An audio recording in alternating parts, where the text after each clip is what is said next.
اللہ ذوالجلال جو ہم سب کے خالق و مالک ہیں، ہم سب کے رازق ہیں، قادر مطلق ہیں، اس رب نے ہماری تخلیق کا مقصد عبادت بیان کیا ہے، اور پھر اس تخلیق کے مقصد کو وضاحت کے ساتھ سمجھانے کے لیے رب تعالی نے آخری پیغمبر محمد الرسول اللہ صلی اللہ علیہ وسلم کو ہمارے لیے ہادی و مرشد بنا کے بھیجا، جس ہستی نے اسلام کی روشن تعلیمات کو اپنے عمل سے بھی واضح کیا اور اپنی زبان اطہر سے بھی واضح کیا۔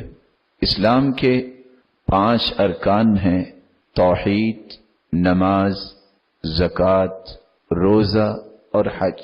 آج ہم جس مہم رکن کے بارے میں گفتگو کرنے جا رہے ہیں وہ ہے اللہ ذوالجلال کے گھر کی زیارت اور مناسک حج کی ادائیگی۔ حج کسے کہتے ہیں؟ عربی زبان میں حج کا معنی ہے القصد والارادہ، قصد کرنا اور ارادہ کرنا۔ اس لیے علماء یہ کہتے ہیں القصد الى بیت اللہ الحرام لأعمال مخصوصة في اوقات مخصوصة في مكان مخصوص من شخص مخصوص۔ ایک بندہ مومن اللہ ذوالجلال کے گھر کی زیارت کا قصد کرتے ہوئے اور مخصوص اعمال کو بجا لانے کے لیے سال کے مخصوص ایام میں جاتا ہے اور اللہ ذوالجلال کے اس حکم کی تعمیل کو اپنی زندگی کی سعادت سمجھتا ہے۔ تو حج کا مطلب بیت اللہ کی زیارت کرنا اور شریعت کی روشنی میں مناسک حج کو ادا کرنا ہے۔ قرآن مجید میں اللہ ذوالجلال کا فرمان ہے وَلِلَّهِ عَلَى النَّاسِ حِجُّ الْبَيْتِ مَنِ اسْتَطَاعَ إِلَيْهِ سَبِيلًا۔ لوگوں پر حج فرض ہے، لیکن کس پر؟ من استطاع، جس کے پاس طاقت ہے، جسمانی طاقت اور مالی طاقت ہے۔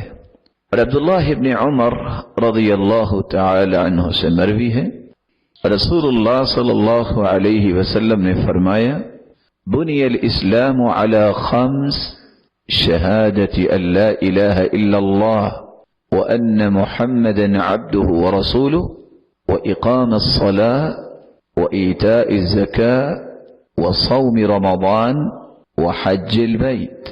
اسلام کی بنیاد 5 ستونوں پہ ہے۔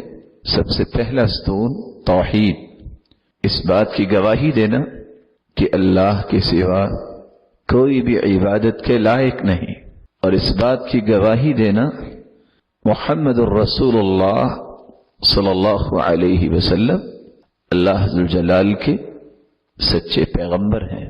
نماز کو قائم کرنا، زکوٰۃ کو ادا کرنا اور رمضان المبارک کے روزے رکھنا اور بیت اللہ کا حج کرنا، اس کی زیارت کرنا اور وہاں جا کے رسول اللہ صلی اللہ علیہ وسلم کے سکھائے ہوئے طریقے کے مطابق مناسک حج کو ادا کرنا۔